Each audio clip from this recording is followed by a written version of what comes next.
श्री शिव पुराण रुद्र संहिता पंचम खंड 21वां अध्याय। द्वंद्व युद्ध। सनत कुमार जी बोले, हे महर्षि, भगवान शिव के गण और उनके दोनों पुत्र गणेश और कार्तिकेय बहुत बलवान, वीर और साहसी थे। उन्होंने अपने पराक्रम से दैत्येंद्र जलंधर के परमवीरों कालनेमी, शुंभ और निशुंभ को पराजित कर दिया। असुर सेना डरकर इधर उधर छिप गई। सब दैत्य अपने प्राणों की रक्षा हेतु भागने लगे। यह देखकर असुर राज जलंधर अपने रथ पर बैठकर युद्ध भूमि में आगे की ओर बढ़ने लगा और बड़ी भयानक गर्जना करने लगा। उसकी ललकार सुनकर त्रिलोकीनाथ भगवान शिव के गण भी बढ़ चढ़कर युद्ध करने लगे। असुर सेना और देवताओं की सेना के रथों, हाथी, घोड़े, शंख तथा भेरी से युद्ध भूमि गुंजयमान हो रही थी। दैत्यराज जलंधर ने तब ऐसा एक बाण छोड़ा जिससे चारों ओर कोहरा फैल गया। धरती से आकाश तक सिर्फ एक धुंध ही दिखाई दे रही थी। फिर उसने नंदीश्वर, गणेश, वीरभद्र को एक साथ ही कई बाण मारकर घायल कर दिया। यह देखकर स्वामी कार्तिकेय को बहुत क्रोध आ गया और उन्होंने असुर राज जलंधर पर अपनी शक्ति चला दी। कार्तिकेय की चलाई गई शक्ति के फलस्वरूप जलंधर धरती पर गिर पड़ा, परंतु गिरते ही वह उठकर खड़ा हो गया और पूरी शक्ति के साथ पुनः युद्ध करने लगा। उसने सबसे पहला प्रहार कार्तिकेय पर ही किया था। जलंधर ने अपनी गदा उठा ली और पूरे बल के साथ कार्तिकेय को मारी, जिससे कार्तिकेय अपनी चेतना खो बैठे और बेहोश होकर धरती पर गिर पड़े। यह दृश्य देखकर गणेश और नंदी भी चिंतित हो उठे। तब जलंधर ने उन सभी पर भी गदा से प्रहार किया। गदा के प्रहार से वे दोनों भी मूर्छित होकर पृथ्वी पर गिर गए। तब वीरभद्र जलंधर ने युद्ध करने के लिए आगे आए। जलंधर ने उन पर भी अपनी गदा से प्रहार किया, जिससे वीरभद्र का सिर फट गया और रक्त बहने लगा। यह देखकर सभी शिवगण व्याकुल हो गए और डरकर युद्ध भूमि को छोड़कर इधर उधर भागने लगे। श्री शिव पुराण रुद्र संहिता पंचम खंड 22वां अध्याय। शिव जलंधर युद्ध।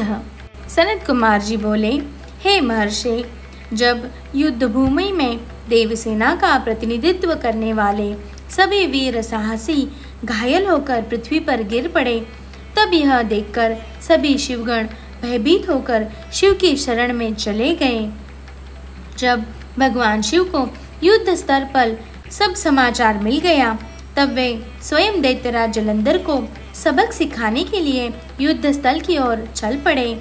अपने आराध्य भगवान शिव को युद्ध का नेतृत्व करते देखकर सभी शिवगण जो पहले डरकर भाग गए थे, पुनः लौट आए। शिवगणों ने पहले जैसे ही जोश के साथ युद्ध करना प्रारंभ कर दिया।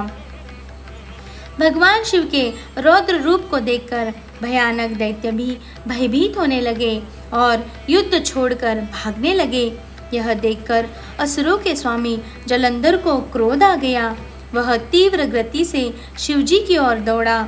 इस कार्य में शुंभ निशुंभ नामक सेनापतियों ने अपने स्वामी का साथ दिया। यह देखकर भगवान शिव ने प्रत्युत्तर देते हुए जलंधर के बाणों को काट दिया। वे अपने धनुष्य से बाणों की वर्षा करने लगे। उन्होंने कई दैत्यों को फरसे से काट दिया। बलाहक और धस्मर जैसे भयानक राक्षसों को पल भर में ही मार गिराया। शिवजी का वाहन बैल भी अपने सींगों के प्रहारों से सबको घायल करने लगा। तब यह देखकर जलंधर अपने सैनिकों को समझाने लगा कि वे न डरें और युद्ध करते रहें, पर दैत्य सेना भगवान शिव से युद्ध करने को तैयार ही नहीं हो रही थी। क्रोधित जलंधर ने उन्हें ललकारने लगा। जलंधर ने अनेक बाणों को एक साथ चलाकर उसमें भगवान शिव को बांधने का प्रयास किया, लेकिन वह सफल न हो सका। भगवान शिव ने उसके सभी बाणों को काट दिया और उसके रथ की ध्वजा को भी नीचे गिरा दिया। असुरराज जलंधर के सभी बाणों को काटने के पश्चात भगवान शिव ने एक बाण मारकर जलंधर को घायल कर दिया और उसके धनुष को काट दिया। यह देखकर जलंधर ने युद्ध करने के लिए गदा उठा ली। तब शिवजी ने अपने बाणों से उसकी गदा के भी 2 टुकड़े कर दिए। यह सब देखकर दैत्येंद्र जलंधर यह जान गया कि त्रिलोकीनाथ भगवान शिव उससे अधिक बलवान है और उन्हें युद्ध में पराजित कर पाना उसके लिए मुश्किल है। तब जलंधर ने जीतने के लिए गंधर्व माया उत्पन्न की। वहां उस युद्ध स्थल पर हजारों की संख्या में गंधर्व और अप्सराओं के गण उत्पन्न हो गए और वहां नृत्य करने लगे। वहां मधुर संगीत बजने लगा। यह सब देखकर सभी देवसेना के सैनिक मोहित हो गए और युद्ध को भूलकर नृत्य और गाना बजाना देखने में मग्न हो गए। इधर देवादिदेव भगवान शिव भी गंधर्व माया से मोहित होकर नृत्य देखने लगे। जब दैत्यराज जलंधर ने देखा कि सभी देवताओं सहित देवादिदेव भगवान शिव भी उस गंधर्व माया के द्वारा मोहित होकर अप्सराओं के नृत्य को देख रहे हैं, तब वह वहां से चुपके से भाग खड़ा हुआ। असुरराज जलंधर त्रिलोकीनाथ भगवान शिव का रूप धारण कर बैल पर बैठकर देवी पार्वती के पास कैलाश पर्वत पर पहुंचा। वहां कैलाश पर देवी पार्वती अपनी सखियों के साथ व्यस्त थी। जब उन्होंने अपने पति भगवान शिव को आता देखा, तब उन्होंने अपनी सखियों से वहां से भेज दिया और स्वयं भगवान शिव के समीप आ गई। देवी पार्वती के अप्रतिम सौंदर्य को देखकर जलंधर का मन विचलित हो उठा और वह उन्हें अपलक निहारने लगा। जलंधर के इस प्रकार के व्यवहार को देख देवी पार्वती यह समझते हुए देर न लगी कि वह कोई बहुरूपिया है जो भगवान शिव का रूप धारण कर उन्हें ठगने आया है। यह विचार मन में आते ही देवी पार्वती वहां से अंतर्धान हो गई। तब वे एक अन्य स्थान पर पहुंची और उन्होंने भगवान श्री हरि विष्णु का स्मरण करके उन्हें वहां बुलाया।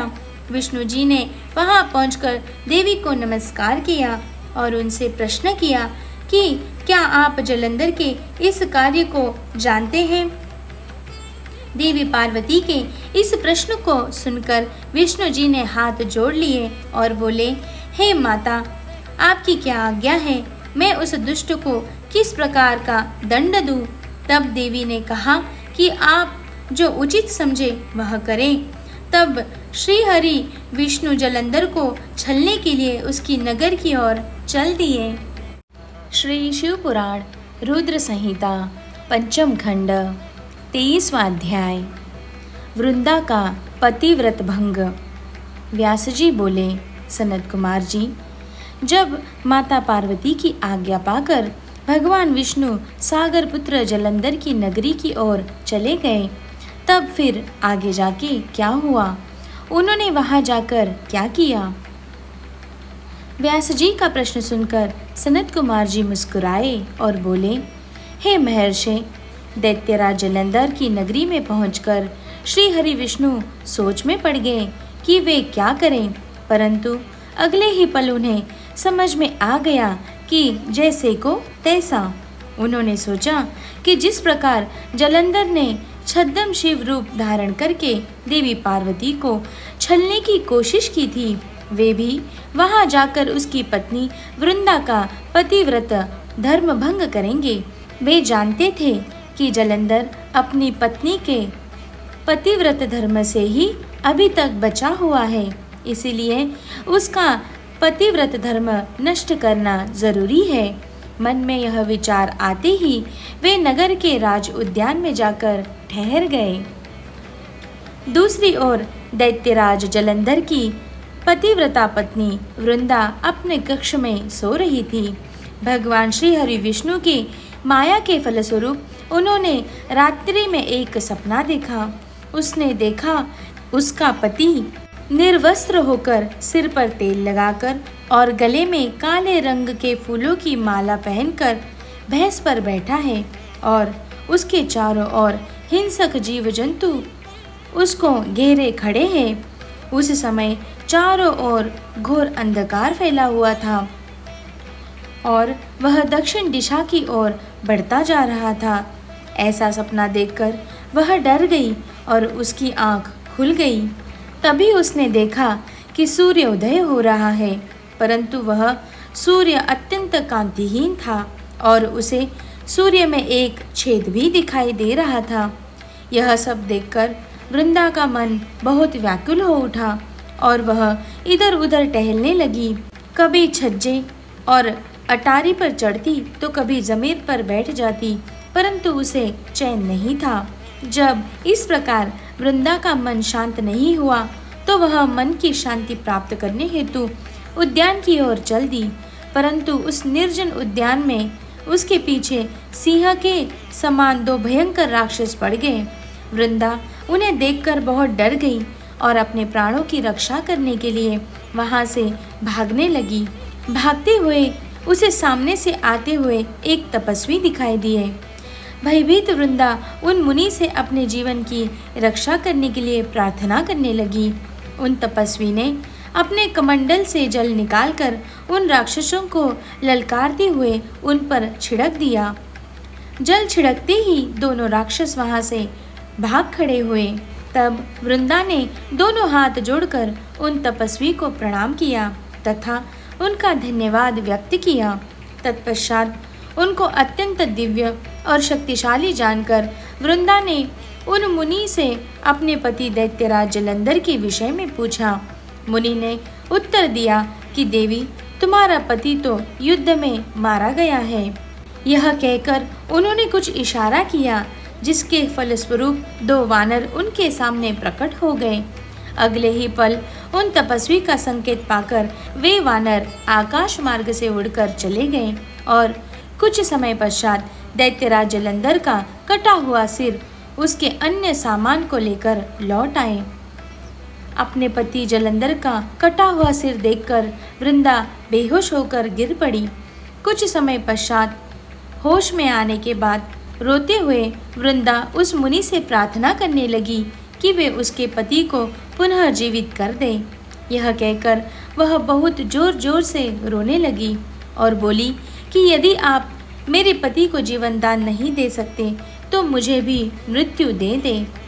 वृंदा के इस प्रकार के वचन सुनकर मुनि बोले, हे देवी, तुम्हारे पति का वध त्रिलोकीनाथ भगवान शिव के द्वारा हुआ है। अंततः उसको जीवित करना देवादिदेव भगवान शिव का विरोध करना है, परंतु अपनी शरण में आए हुए मनुष्य की रक्षा करना मेरा भी धर्म है। इसीलिए मैं तुम्हारे पति को पुनः जीवित अवश्य करूँगा। यह कहकर उन्होंने अपने कमंडल से जल निकाला और मंत्रोच्चारण करते हुए जलंधर पर छिड़का, जिसके फलस्वरूप वह जीवित हो गया। जलंधर को जीवन दान देकर वे तपस्वी वहां से अंतर्धान हो गए। वस्तुतः उस तपस्वी ने ही सूक्ष्म रूप से जलंधर की काया में प्रवेश कर लिया था। दरअसल तपस्वी का रूप धारण करने वाले वे मुनि और कोई नहीं, स्वयं श्री हरि विष्णु थे। अपने पति को अपने पास पाकर देवी वृंदा बहुत खुश हुई और तुरंत अपने पति के गले लग गई। उसने उन सब बातों को भयानक स्वप्न समझकर भुला दिया और बहुत समय तक उस छद्म वेशधारी जलंधर के साथ वन में ही रमण करती रही। परंतु मायावी की माया भला कब तक छिप सकती है। एक दिन वृंदा को ज्ञात हो गया कि उसके साथ विहार करने वाला पुरुष और कोई नहीं, स्वयं श्री हरि विष्णु है, जो कि उसके पति का रूप धारण करके उसे छल रहे हैं। यह सारी सच्चाई जानकर देवी वृंदा बहुत दुखी हुई। तब वह श्री हरि विष्णु से बोली, तुमने एक पराई स्त्री का उसका पति बनकर उपभोग किया है, तुम्हें धिक्कार है। मैं किस प्रकार अपने पति का सामना कर सकती हूँ। अब मुझे जीवित रहने का कोई अधिकार नहीं है, पर तुम्हें तुम्हारी करनी की सज़ा अवश्य ही मिलेगी। तुमने मुझे अबला जानकर मेरा इस्तेमाल किया है। मैं तुम्हें शाप देती हूँ कि जिन राक्षसों से तुमने मुझे डराकर मेरा विश्वास जीता था, वे ही राक्षस तुम्हारी पत्नी का भी हरण करेंगे और तुम उसके वियोग में हर ओर भटकोगे। तब यही वानर तुम्हारी सहायता करेंगे। मेरा अगला जन्म तुलसी के रूप में होगा और मेरी संजीवनी शक्ति ही मेरी पवित्रता का प्रमाण होगी। भगवान श्री हरि विष्णु को इस प्रकार शाप देकर असुर श्रेष्ठ जलंधर की पत्नी वृंदा ने अग्नि में प्रवेश कर लिया और उसमें अपने प्राणों की आहुति दे दी। उस अग्नि में से एक तेज प्रकट हुआ और वह जाकर देवी पार्वती में समा गया। श्री शिव पुराण रुद्र संहिता पंचम खंड 24वां अध्याय जलंधर का वध। व्यास जी बोले, हे तात, उधर जब असुर राज जलंधर द्वारा फैलाई गई गंधर्व माया से मोहित होकर सभी देवताओं सहित भगवान शिव भी युद्ध को भूलकर अप्सराओं का नृत्य गान देखने में व्यस्त हो गए, तब क्या हुआ? उधर जब जलंधर को पहचान कर देवी पार्वती कैलाश पर्वत से अंतर्धान हो गई, तब वहाँ क्या हुआ? भगवान शिव ने क्या किया? सनत कुमार जी बोले, हे महर्षि, जब जलंधर को अपने सामने भगवान शिव के रूप में देखकर देवी पार्वती यह जान लिया कि वह कोई बहुरूपिया है, तो वे तुरंत ही वहाँ से अंतर्धान हो गई। उनके अंतर्धान होते ही सारी माया वहाँ से गायब हो गई। माया के गायब होते ही सभी देवता अपने अपने होश में आ गए। उधर देवादिदेव भगवान शिव की चेतना भी वापस लौट आई और जलंधर की माया को जानकर उन्हें अत्यधिक क्रोध आ गया। तब जलंधर भी देवी पार्वती के अचानक वहां से गायब हो जाने के कारण तुरंत ही युद्ध भूमि में लौट आया। तत्पश्चात भगवान शिव और असुर राज जलंधर में बड़ा भयानक युद्ध होने लगा, परंतु त्रिलोकीनाथ भगवान शिव की वीरता और बल के सामने वह तुच्छ असुर कहाँ टिक पाता। यह बात जल्द ही उसे समझ आ गई कि सर्वेश्वर शिव को जीत पाना आसान नहीं है, बल्कि असंभव है।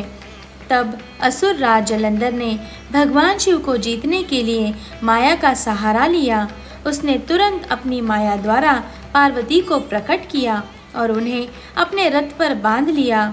जलंधर के दो सेनापति शुंभ और निशुंभ अपने हाथों में भयानक अस्त्र लेकर देवी पार्वती को मारने के लिए उन पर झपट रहे थे और देवी पार्वती रोते हुए अपनी सहायता के लिए अपने आराध्य भगवान शिव को पुकार रही थी। यह दृश्य देखकर भगवान शिव भी चिंतित हो गए। अपनी प्राणवल्लभा देवी पार्वती को इस प्रकार कष्ट में देखकर वे व्याकुल हो उठे। तब अपनी प्रिया पार्वती को दैत्येंद्र जलंधर से मुक्ति दिलाने के लिए उन्होंने बड़ा भयानक रूप धारण किया। उनका वह रौद्र रूप देखकर राक्षसी सेना भयभीत होकर इधर उधर भागने लगी और छिपने का प्रयास करने लगी।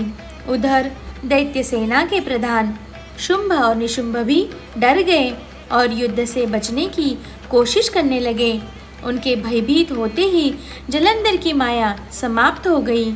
युद्ध भूमि में हाहाकार मच गया। सब इधर उधर दौड़ रहे थे।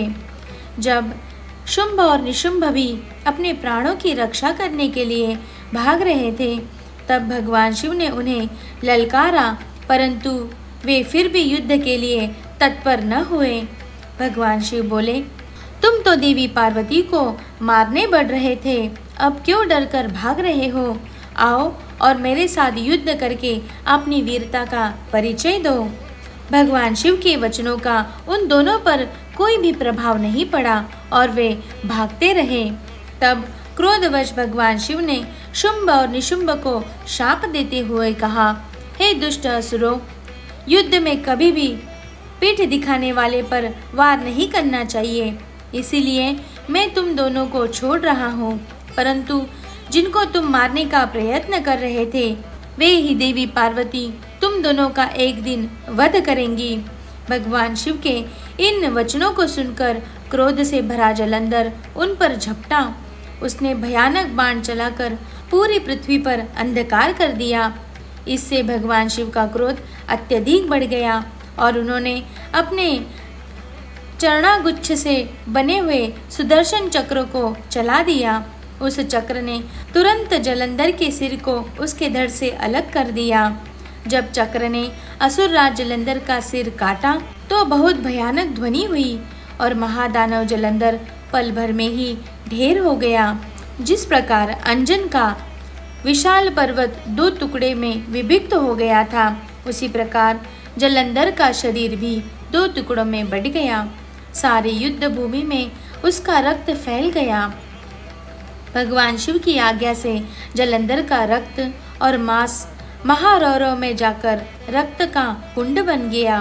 दैत्यराज जलंधर के शरीर से निकला अद्भुत तेज उस समय भगवान शिव के शरीर में प्रवेश कर गया। जलंधर का वध होते ही चारों ओर हर्ष की लहर दौड़ गई। सभी देवता ऋषि मुनि बहुत प्रसन्न हुए। अप्सराएं और गंधर्व मंगल गान गाने लगी। सारी दिशाओं से भगवान शिव पर फूलों की वर्षा होने लगी। श्री शिव पुराण रुद्र संहिता पंचम खंड 25वां अध्याय। देवताओं द्वारा शिव स्तुति। सनत कुमार जी बोले, हे महर्षि, इस प्रकार दैत्यराज जलंधर का देवादिदेव भगवान शिव के हाथों से वध देखकर सब और प्रसन्नता छा गई। सभी देवताओं सहित ब्रह्मा जी और श्री हरि विष्णु भी हर्षित हुए। तब वे करुणानिधान भगवान शिव को धन्यवाद देने लगे और उनकी स्तुति करने लगे और बोले, हे करुणानिधान, हे कृपा निधान देवादिदेव भगवान शिव, आप प्रकृति से परे हैं। भगवान, आप ही परम ब्रह्म परमेश्वर हैं। प्रभो, हम सब देवता आपके दास हैं और आपकी आज्ञा की पूर्ति करने हेतु कार्य करते हैं। हे देवेश, आप हम पर प्रसन्न हो। हे प्रभु, जब भी देवताओं पर कोई आपत्ति पड़ी है, आपने हमारी सहायता की है और हमें अनेक दैत्यों के अत्याचारों से मुक्ति दिलाई है।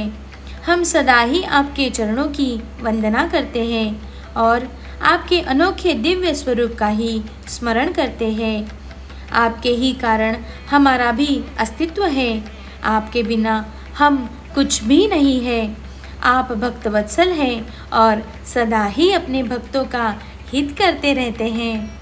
इस प्रकार भगवान शिव की वंदना करके सभी देवता चुप हो गए और हाथ जोड़कर खड़े हो गए।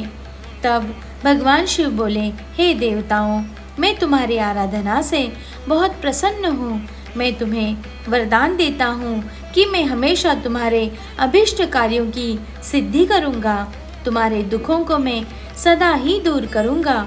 इसके अतिरिक्त तुम और कुछ भी चाहते हो तो मुझसे मांग सकते हो। परंतु उन्होंने उनकी कृपया दृष्टि बनाए रखने के अतिरिक्त कुछ भी नहीं मांगा। तब उन देवताओं को आवश्यकता पड़ने पर उनकी मदद करने का आश्वासन देकर देवादिदेव भगवान शिव वहाँ से अंतर्धान हो गए। इस प्रकार जब त्रिलोकीनाथ भक्तवत्सल शिव ने देवताओं को उनकी सहायता का आश्वासन दिया तो सभी देवता हर्ष से फूले नहीं समाये और भगवान शिव की महिमा का गुणगान और जय जयकार करते हुए प्रसन्नतापूर्वक अपने अपने धाम को वापस चले गए।